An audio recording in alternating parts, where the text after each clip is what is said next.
you can see that if there's already enormous amount of cell, okay, that is produced right after fertilization, that cell now will become the brain, will become the heart, okay, etc. until such time that the multicellularity of a particular organism will be reached.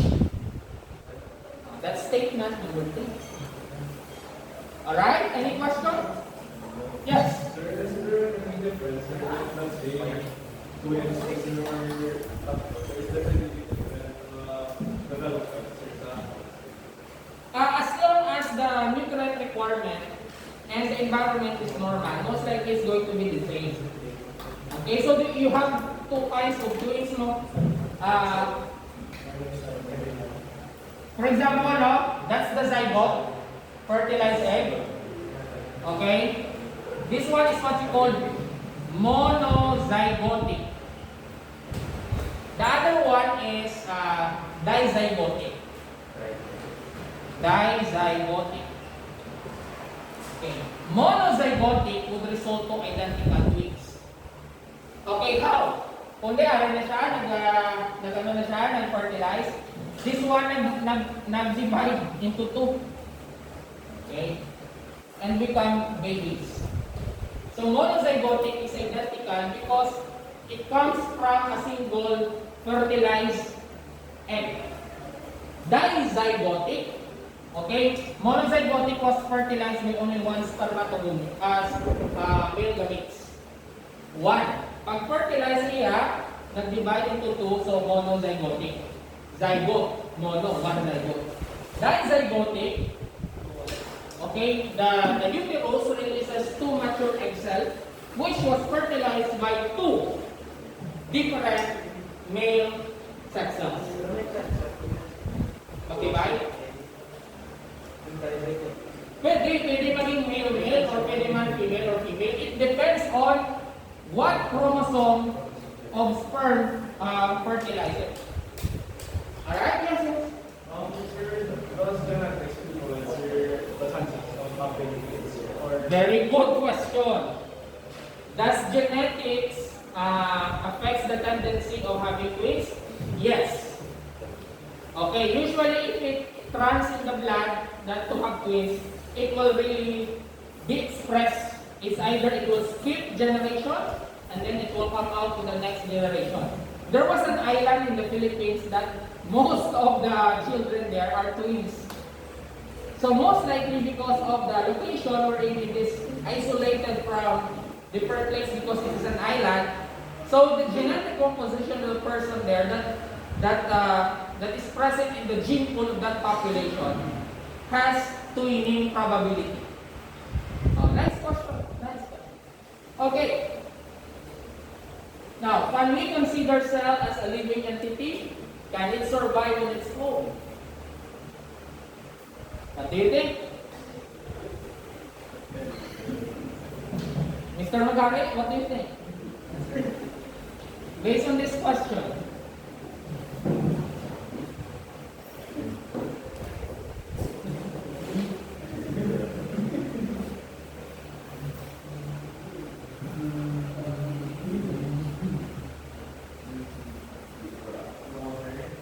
No?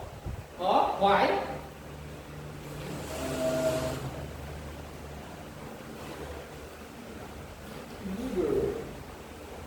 What do you think? Oh.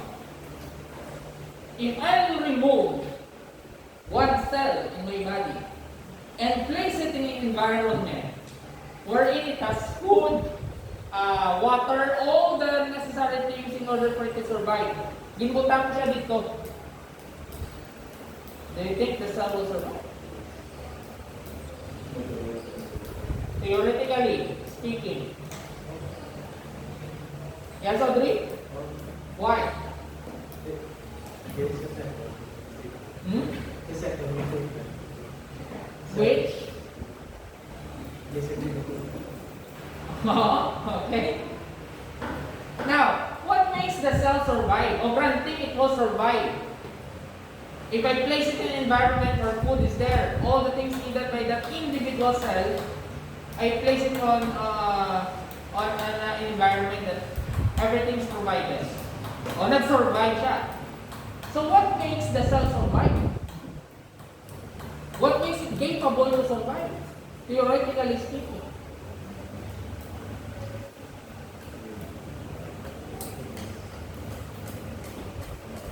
Okay, I will not answer that because it's going to be part of my task. Okay, bahala ko muna kung paano yun na i-survive. Okay. Okay, how does a cell manage to survive? So yes, the next question, how does a cell manage to survive? Like for example, can you hold your pencil or your pen? Can you get that one? Okay, can you stand? Okay, and sit again? Okay. Now what makes Mr. Yap capable of doing those things?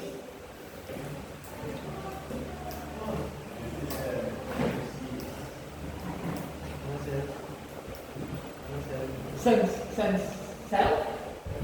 Okay, so if they have parts, okay, a corresponding body parts that makes you capable of performing it. So do you think cells have parts as well?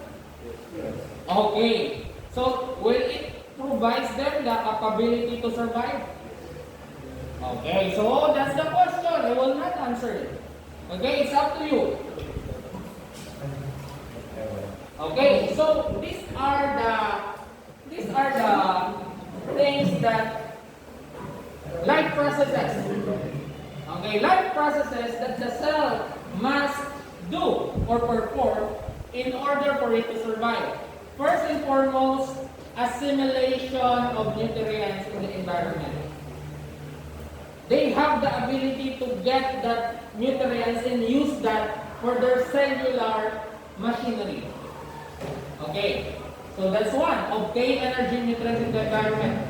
That's the reason how come we are eating. In a multi-celled organism, okay, because of the complexity of different life processes, one of that is the eating pattern or the eating mechanism and the digestion. You can see it's departmentalized, but the main purpose of that is to provide the energy and nutrients for the cell. Now, if you will not eat, basically, it would come to a point that you will meet death. Kung hindi ka magkaon for several days, what will happen is, there's what you call cannibalism inside your body. Your cell will eat itself. Because no one will, it's not provided, okay, with what it needs. So what will happen is, it will consume first the reserve energy. So kung medyo macho ka na ganun, iwan ka gamay. Until such time that the reserve energy is no more, fats and then protein, and right after the protein will be consumed, for sure your body will deteriorate eventually death. Okay, that's why they must synthesize variety of proteins and other molecules necessary for growth and repair. So what is the meaning of number 2? Metabolism. Metabolism means these are all chemical processes in the body. Okay? They must eliminate waste, of course. That's why you notice you have your cellular respiration, respiratory system, expulsion of carbon dioxide through exhalation. Okay? Your body cannot contain the waste product of digestion and metabolism. Okay? So that's elimination of waste, because if waste is not eliminated, it would result to toxicity in the body. The same thing with carbon dioxide. If carbon dioxide is not eliminated, it will make your blood acidic, which will affect everything. Okay? So mo nang pinakasubo sa kamatayon ng pulisig sa katao. Makaon kanon sa buhaya. O, himo sa tayo. So that's the worst death. Just kidding. Anyway, number 4. They must reproduce and interact with other cells. So that's why does it coincide cell theory? Okay, yes? Sige. Now, all cells, both prokaryotic and eukaryotic, have several basic features. So this one is already the cell parts and functions.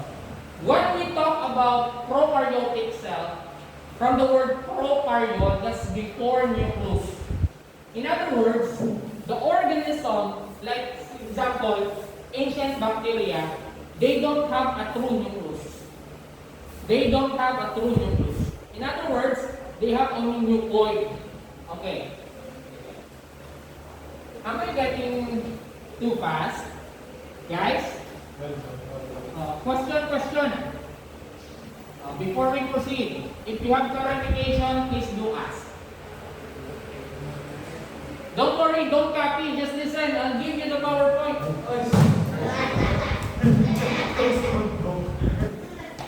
Okay, I'll give you the PowerPoint. Okay, usually when you say prokaryotic cell, if this is bacteria, are you with me? Their genetic material is mixed with their internal environment. No compartmentalization. In other words, they are mixed up in their cytoplasm. That's prokaryotic from the word prokaryon before nucleus. In other words, they don't have a nucleus, but they have nucleoid. Nucleoid.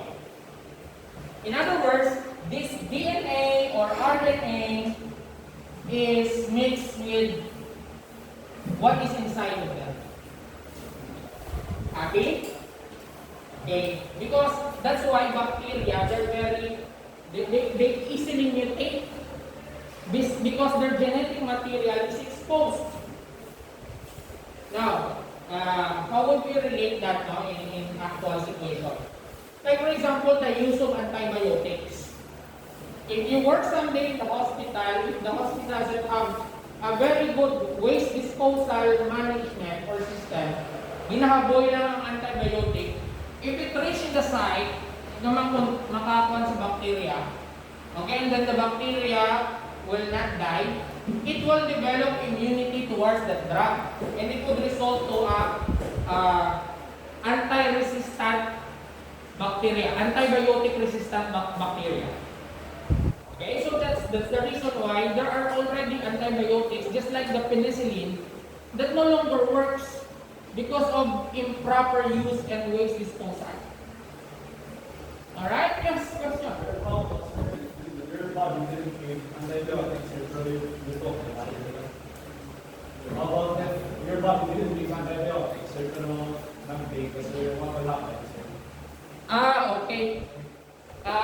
Na-notice nyo kung antibiotic mo, this is my own experience, galupot ka. You cannot digest the food well because the antibiotic drug is non-selective. In other words, it will just kill any bacteria. Okay? As long as kaya niyo pat yun. Usually, the natural bacteria, good bacteria that inhabits your gut, intestinal gut, will die. And it would result to indigestion or, infection. Oh, that's Spanish. Okay, so indigestion. Okay? So these are the parts of the common, okay? Ano na yan? Yung soil. If it is a eukaryotic organism, the nucleus, I mean the DNA, for example, like this, the DNA inside is well protected with a nuclear membrane. In other words, VIP, si DNA, in the genetic material is considered as VIP,